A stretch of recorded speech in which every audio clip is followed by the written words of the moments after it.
पिछले 8 साल के अंदर भारत पूरे विश्व के अंदर एक सबसे आगे अव्वल देशों में से एक हो गया है। भारत की जो योजना बनती है उसमें भारत पहले होता है। मोदी सरकार के 2.0 के 3 साल कंप्लीट होने पर भाजपा के राष्ट्रीय प्रवक्ता राज्यवर्धन सिंह राठौड़ ने की प्रेस वार्ता। मोदी सरकार की अंतिम छोर तक बैठे व्यक्ति तक पहुंचाई गई योजनाओं की जानकारी के साथ राज्य सरकार पर लगाए कई गंभीर आरोप। मोदी सरकार के सफलतम 8 वर्ष और मोदी सरकार 2.0 के 3 वर्ष पूर्ण होने पर मंगलवार को अजमेर के विभिन्न कार्यक्रमों में हिस्सा लेने पहुंचे भाजपा के राष्ट्रीय प्रवक्ता व जयपुर ग्रामीण के सांसद व पूर्व राज्य मंत्री कर्नल राज्यवर्धन सिंह राठौड़ ने अजमेर के एक होटल में भाजपा नेताओं के सानिध्य में प्रेस को संबोधित करते हुए केंद्र की मोदी सरकार के द्वारा शुरू किए गए अनेक जनकल्याणकारी कार्यों का बखान करते हुए राज्य की गहलोत सरकार पर कई तरह के गंभीर आरोप लगाए। कर्नल राज्यवर्धन सिंह ने कहा कि पीएम मोदी के न्यू इंडिया के विजन के अंतर्गत भाजपा के अंत्योदय का उदय हुआ है। इसके लिए मोदी की सोच समाज के अंतिम छोर पर बैठे गरीब शोषित वर्ग तक उनके द्वारा शुरू की गई योजनाओं का लाभ पहुंचे। उन्होंने बताया कि पीने के पानी के लिए जल जीवन मिशन, प्रधानमंत्री आवास योजना, जनधन योजना, किसान सम्मान निधि, आयुष्मान भारत जैसी अनेकों योजनाओं के साथ ही बालिकाओं के सम्मान में शुरू की गई अनेक योजनाएं ऐसी हैं जिनका लाभ समाज के अंतिम छोर पर बैठा परिवार भी ले रहा है। उन्होंने कहा कि प्रधानमंत्री मोदी की सोच है कि हर घर तक राष्ट्रवादी कल्याणकारी योजनाएं पहुंचे और सभी वंचितों को उन योजनाओं का लाभ मिले। इसके लिए भाजपा का एक एक कार्यकर्ता प्रयासरत है।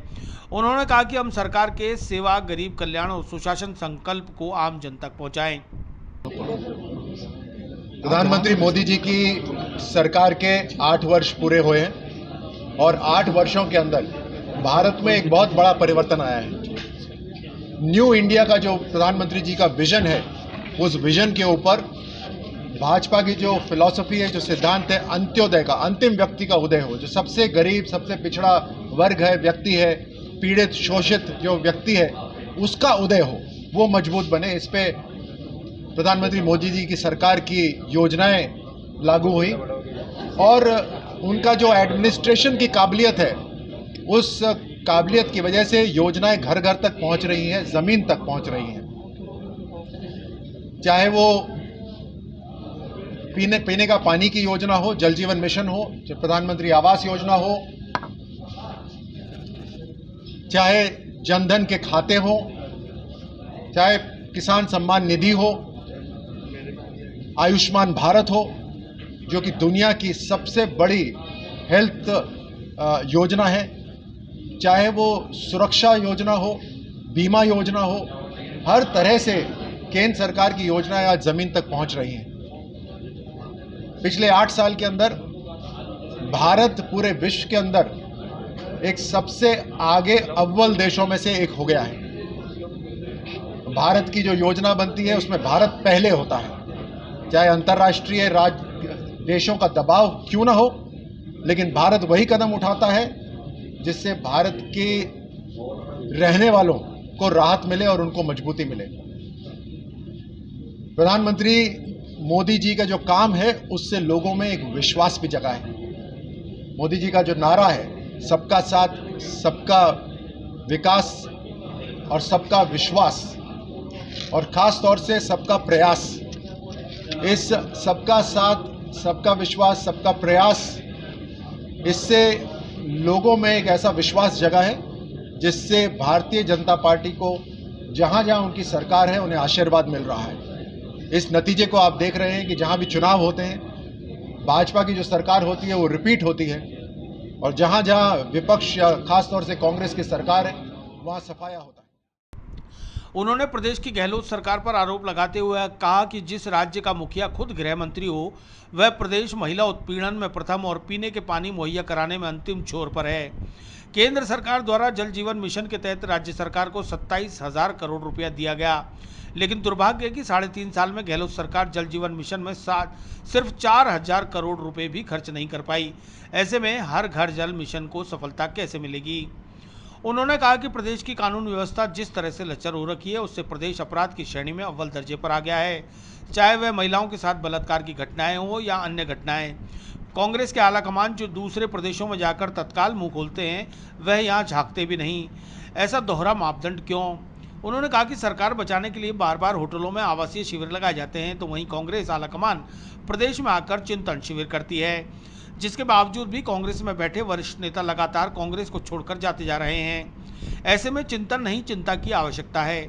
इसके अलावा उन्होंने और भी कई मुद्दों पर सरकार को जमकर घेरा। राजस्थान को लेकर बहुत सी योजनाएं ऐसी हैं जो राज्य सरकार जिनका एग्जीक्यूशन या क्रियान्वयन सही तरह से नहीं कर रही। जैसे जल जीवन मिशन हुआ, 27,000 करोड़ रुपए प्रधानमंत्री मोदी जी से राजस्थान की राज्य सरकार को दिए जा चुके हैं घर घर पानी पहुंचाने के लिए, लेकिन पिछले 3.5 साल में मात्र 4,000 करोड़ रुपए ही खर्च कर पाई है राजस्थान राज्य सरकार। आरोप लगाने का काम करती है केवल राज्य सरकार। राज्य सरकार जो राजस्थान की है उसके ऊपर जिम्मेदारी है कि राजस्थान वासियों की रक्षा करे, खास तौर से महिलाओं की रक्षा करे। लेकिन फिर अफसोस की बात यह है कि पूरे देश में जो एनसीआरबी का जो आंकड़ा है उसके अंदर राजस्थान महिला उत्पीड़न के अंदर पूरे देश में नंबर 1 पर है और पूरे देश में सबसे लास्ट है पीने का पानी पिलाने के अंदर। मात्र इसी बात से आप समझ सकते हैं कि राजस्थान सरकार का कैसा काम है। गहलोत साहब जो मुख्यमंत्री हैं वो गृह मंत्री भी हैं, तो डायरेक्टली उनकी जिम्मेदारी बनती है सुरक्षा की। हर 2 घंटे के अंदर एक बेटी के साथ बलात्कार हो रहा है राजस्थान के अंदर। धर्मस्थलों को नष्ट करा जा रहा है। अब ऐसे हालात पहले राजस्थान में कभी नहीं थे। उसमें भी राज्य सरकार अपनी जिम्मेदारी छोड़कर सिर्फ आरोप लगाने में लगी है। राजस्थान पुलिस का जो इंटेलिजेंस नेटवर्क है उसको इस्तेमाल न करके, जनता की सुरक्षा का इसके लिए इस्तेमाल न करके सिर्फ पॉलिटिकल इंटेलिजेंस के लिए काम करा जा रहा है। कांग्रेस के विधायक क्या सोच रहे हैं, किससे बात कर रहे हैं, कांग्रेस के मंत्री किससे बात कर रहे हैं, पूरा पुलिस का इंटेलिजेंस यही काम कर रहा है। और इसीलिए कहीं पे भी हालात खराब हो रहे हों, यहां जहां नागरिकों की सुरक्षा की बात हो वहां पुलिस नाकाम होने लग जाती है। ये राजस्थान के हाल है। इनकी आपसी जो लड़ाई है, आपसी खींचतान है, उसे उसमें पेपर लीक हुआ है, पेपर रद्द हुए हैं। रीट की परीक्षा एक उदाहरण है किस तरह से हमारे नौजवानों के भविष्य के साथ खिलवाड़ हो रहा है। पुलिस की परीक्षा का भी पेपर नहीं संभाला गया, वो भी लीक हो गया। तो इससे आप समझ सकते हैं किस तरह से अपनी एडमिनिस्ट्रेशन के अंदर राजस्थान सरकार पूरी तरह से फेल है। ये तो धन्य है कि केंद्र सरकार में मोदी जी हैं और मोदी जी की सरकार की जो योजनाएं हैं वो फिर भी घर घर तक पहुंच रही है राजस्थान के अंदर। पिछले 2.5 साल से गरीब कल्याण योजना के अंदर 80 करोड़ लोगों को मुफ्त राशन पहुंचाया गया है पूरे देश में, और इसमें तकरीबन 3.5 लाख करोड़ का खर्चा आया है। ये वही पैसा है जो पहले चोरी होता था, लेकिन आज प्रधानमंत्री मोदी जी के शासन में उस सेवा भाव से ये चोरियां बंद हुई हैं, खातों में सीधे पैसा पहुंचता है और देश प्रगति की ओर है। चाहे डिफेंस का देख लो, सुरक्षा का मामला देख लो, चाहे इन्फ्लेशन के ऊपर काबू देख लो, चाहे आत्मनिर्भर भारत बनाने की बात कर लीजिए, हर तरह से भारत मजबूत हो रहा है। सर, ईस्टर्न कैनाल को लेकर क्या कहेंगे? 13 जिलों के जो राजस्थान के अंदर ईस्टर्न कैनाल प्रोजेक्ट की जो तैयारी करी गई, जो पूरा डिटेल प्रोजेक्ट रिपोर्ट तैयार करी गई, वो भाजपा का जो पिछला शासनकाल था उसमें करी गई। तो भारतीय जनता पार्टी तो पूरी तरह से तैयार थी इन 13 जिलों की जमीन को पानी पिलाने के लिए। अगर 3.5 साल में राज्य सरकार इस पे काम करती शुरू से, तो अभी तक इसके ऊपर काम शायद पूरा होने वाला होता।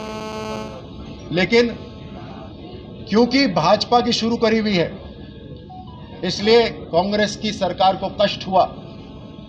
भामाशाह योजना अच्छी खासी चल रही थी, और भामाशाह भाजपा के तो है नहीं, भामाशाह तो राजस्थान के हैं। उसके बावजूद भी उससे कष्ट हुआ, उसका नाम चेंज करा। आज चिरंजीवी योजना जो इन्होंने शुरू करी, मात्र 400 अस्पताल हैं इनके पास जो चिरंजीवी योजना से जुड़े हुए हैं। तो ईस्टर्न कैनाल की जो काम है, प्रोजेक्ट है, वो तो बहुत बड़ा है।